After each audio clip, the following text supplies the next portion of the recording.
Okay, what we're going to do now is take a look at using React Router to add routing functionality into our app.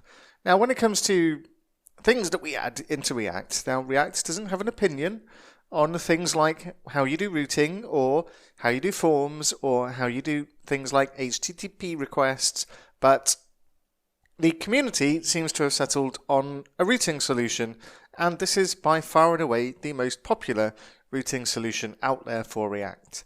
And this uses components to help us route to components. And React Router is basically a collection of navigational components. It's got a really straightforward and simple API. If we click on the web, there's two versions of React Router. One's for React Native, which is the mobile version of React, and there's the web version. And we're creating a web app, so obviously we're going to use this.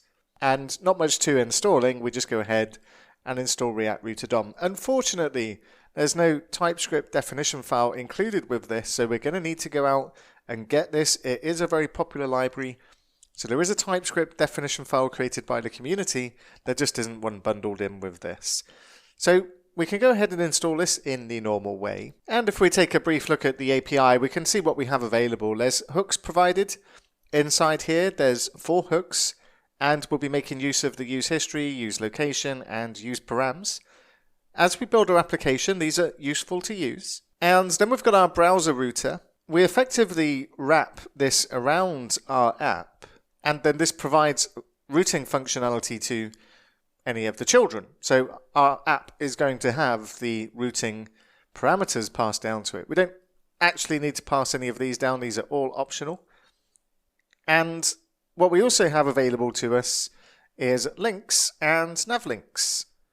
And we use these to, instead of A tags, to provide or make an element a link in our JSX.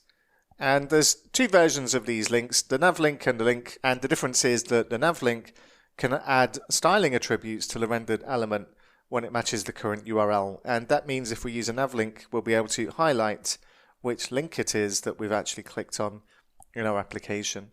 So let's go ahead and actually install this. And if we just go back to the quick start, then all we need is the npm install React Router DOM. And we'll head back to VS Code. Let's open up the terminal and let's go to the 3rd tab. And let's just clear the screen here, and we'll just go ahead and install React Router DOM. And still a bunch of warnings, but we can safely ignore all of these. Now the version that this is currently on, it's on version 5.2.0 at the time of recording. And what we'll also do is go ahead and install at types / React Router DOM, and we'll use the save-dev flag and press return. So now we have this available, and the types, by the way, is on 5.1.6. Don't worry too much about slight differences in the type definition file. This will get updated eventually, but it's never normally exactly in sync with the package of React Router. We can restrict the version to the same as a type definition file, but it's really not worth doing. Now, what we'll do is we'll go to our index.tsx file. And what we want to do is we want to surround our app with the browser router. So just below the store context, we'll do this inside there. And we'll say browser router, which we get from React Router DOM. And let's add the closing tag, and then we'll just cut our app and put it inside the browser router and do a little bit of reformatting. And now we have our router available to our app. We don't need to give it any parameters.